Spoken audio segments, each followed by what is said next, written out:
Good morning बच्चों।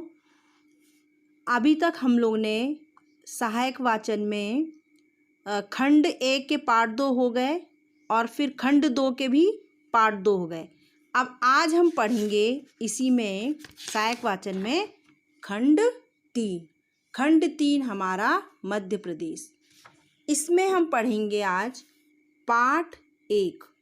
पाठ का नाम है सांस्कृतिक परिदृश्य। इसको हम पढ़ने के लिए आप लोग बहुत ध्यान से सुनेंगे पाठ को और अच्छी तरह से समझेंगे। मध्य प्रदेश जहाँ हम रहते हैं, सबको पता है हम मध्य प्रदेश में रहते हैं, तो हम इस खंड में पूरी तरह से मध्य प्रदेश के बारे में ज़्यादातर पढ़ेंगे। हमने खंड 1 में पढ़ाया था सदाचार से संबंधित सदाचार स्वाध्याय, फिर खंड 2 में क्या है पूरे आसन व्यायाम वगैरह, और खंड 3 में है मध्य प्रदेश से संबंधित या हमारी संस्कृति से संबंधित बातें। तो इसी परिप्रेक्ष्य में हम सबसे पहला पाठ है सांस्कृतिक परिदृश्य। इस पाठ को ध्यान से सुनिए। मध्य प्रदेश एक बहुत बड़ा राज्य है। सबको पता कि हमारा मध्य प्रदेश काफ़ी बड़ा है और जिसमें चार सांस्कृतिक अंचल हैं। 4 सांस्कृतिक अंचल हैं। कौन कौन से? पहला निमाड़, दूसरा मालवा, तीसरा बुंदेलखंड और चौथा बघेलखंड। ये 4 अंचल हैं। इन अंचलों को अपनी अलग अलग पहचान, इन अंचलों की सबकी अपनी अलग पहचान है। बार त्योहार वगैरह सब अलग अलग है।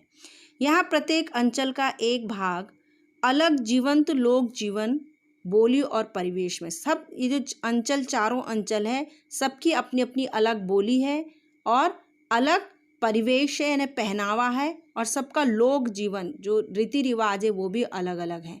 लोक जीवन एकांकी नहीं होता है और न एक रेखीय होता है, वह बहुआयामी होता है। जो लोक जीवन यानी जो हमारे रीति रिवाज है वह एकांकी एक जैसा नहीं होता, बल्कि बिल्कुल भिन्न अलग अलग प्रकार का होता है।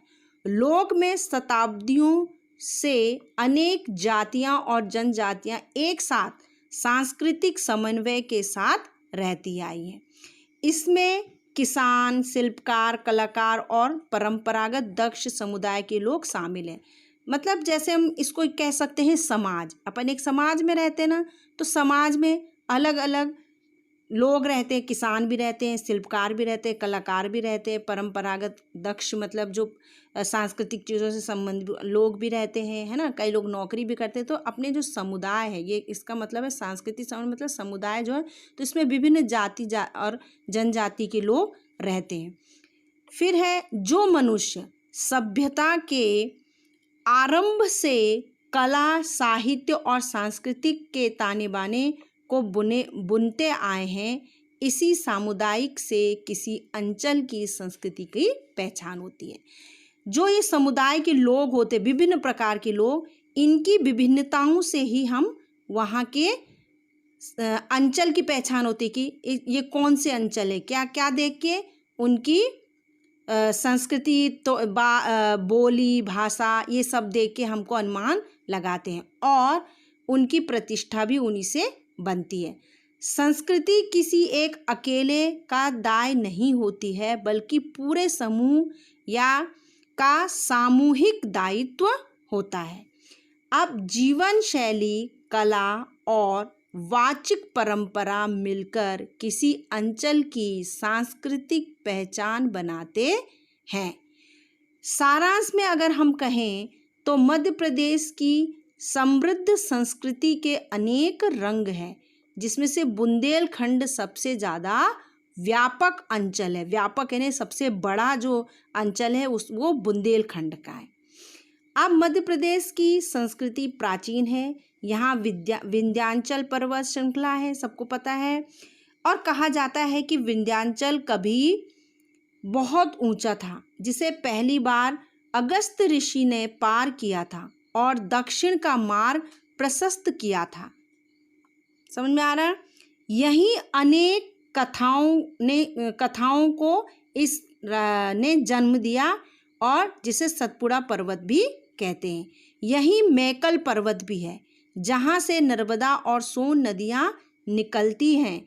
बेतवा, चंबल, काली सिंध, शिप्रा, तवा और ताप्ती आदि प्रमुख यहाँ की नदियाँ हैं। तो बच्चों, अभी मैंने आपको 4 अंचलों के बारे में बताया। इसमें हम सबसे पहले पढ़ेंगे निमाड़ अंचल। निमाड़ अंचल के बारे में पढ़ेंगे कि यह पश्चिम मध्य प्रदेश का निमाड़ अंचल एक सांस्कृतिक अंचल है और नर्मदा नदी यहाँ की जीवन रेखा है। नर्मदा नदी के किनारे अनेक आदिवासी जनजातियों का निवास है। माहिष्मती एक पौराणिक नगरी है जहाँ सहस्त्रार्जुन जैसा 1000 बाहुबल की शक्ति वाला एक राजा हुआ करता था, जिसे परशुराम ने पराजित किया था, हराया था मतलब।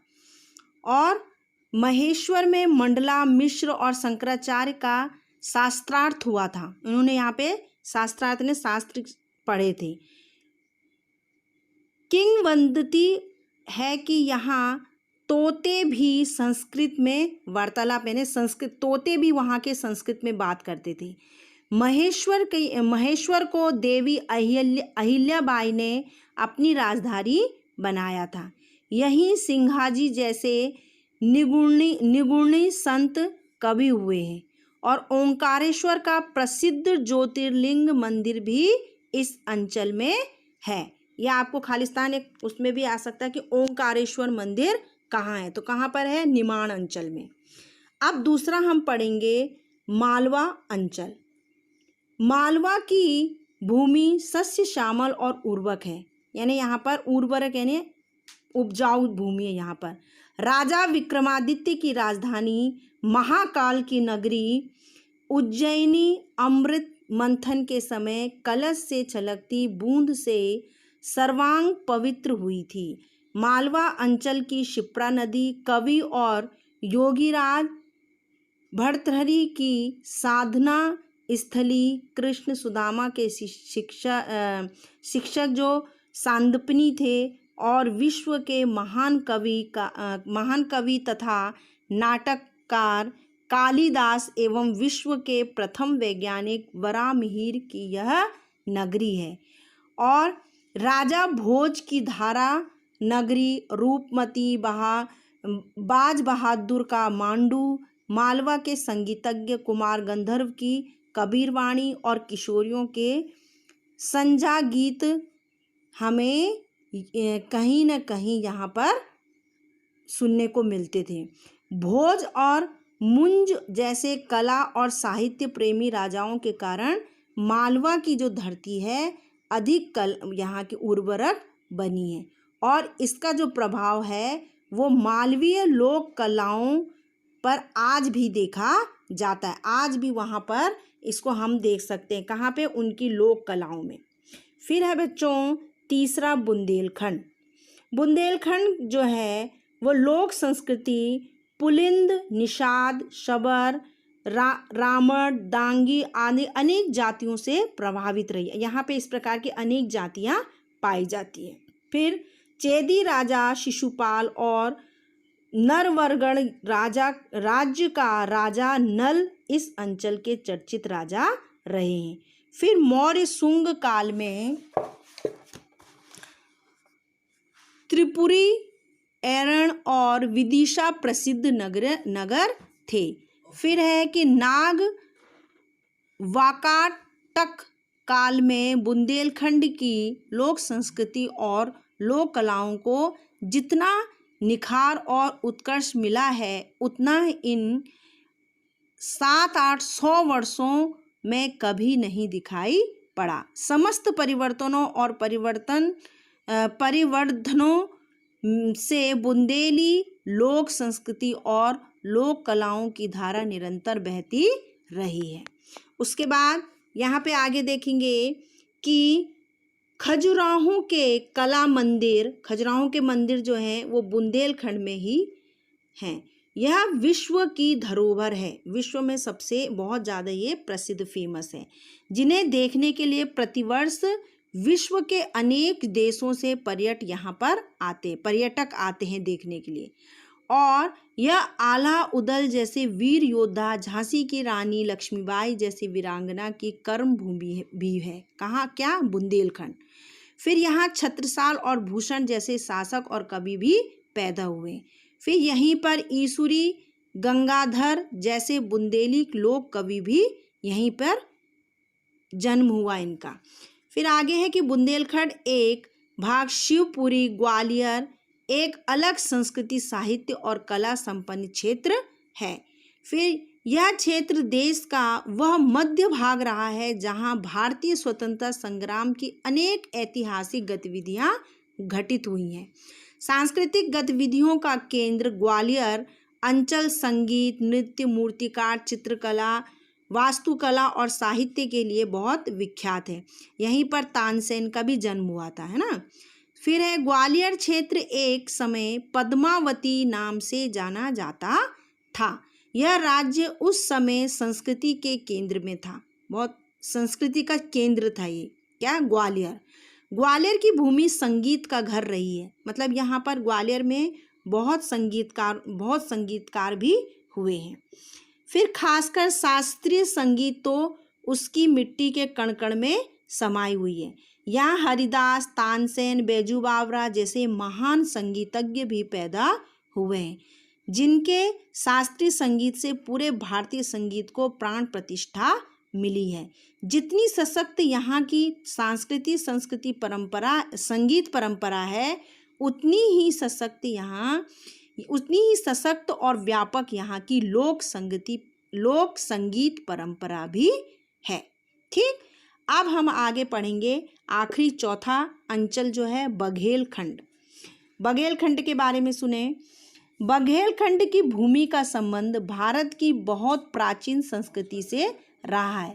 यह भूभाग रामायण काल में कौशल प्रांत के अंतर्गत माना जाता है। बघेलखंड लोकनायक राम और सीता, लक्ष्मण सहित चित्रकूट में रहे थे। महाभारत काल में वर्णित विराटनगर बघेलखंड की भूमि पर ही है, जो आजकल वो सोहागपुर के नाम से प्रसिद्ध है। फिर यहाँ के लोगों ने शिव शक्ति और वैष्णव धर्म की परंपरा विद्वान, यहाँ के लोग शिव शक्ति और वैष्णव धर्म को मानते हैं। यहाँ के जो जनजीवन है वह नाथपंथी योगियों का प्रभाव यहाँ की काय पे पड़ता है, जनजीवन पर पड़ता है। कबीर पंथ का प्रभाव भी यहाँ सर्वाधिक है। यहाँ कोल और गोंड जैसी आदिम जनजातियों का निवास है। विंध्य और रेवांचल यानी नर्मदा नदी को रेवा नदी भी कहते हैं ना, रेवांचल के नाम से ख्यात बघेलखंड की भूमि की लोक संस्कृति के रंग सबसे अलग हैं और विंध्य क्षेत्र अपने ऐतिहासिक, सामाजिक और सांस्कृतिक परिवेश तथा बघेली बोली के कारण अपनी विशिष्ट पहचान रखता है। तो इस प्रकार बच्चों हमने आज मध्य प्रदेश के प्रमुख अंचलों के बारे में पढ़ा, 4 अंचलों के बारे में। अब इसके जो ये प्रश्न उत्तर हैं मैं आपको अभी अगले वीडियो में भेजूंगी। आप उसे अपनी कॉपी में सुंदर राइटिंग से उतार लें और इस पाठ को बार बार देखें और समझें, क्योंकि इससे भी परीक्षा में क्वेश्चन आते हैं सहायक वाचन से। धन्यवाद।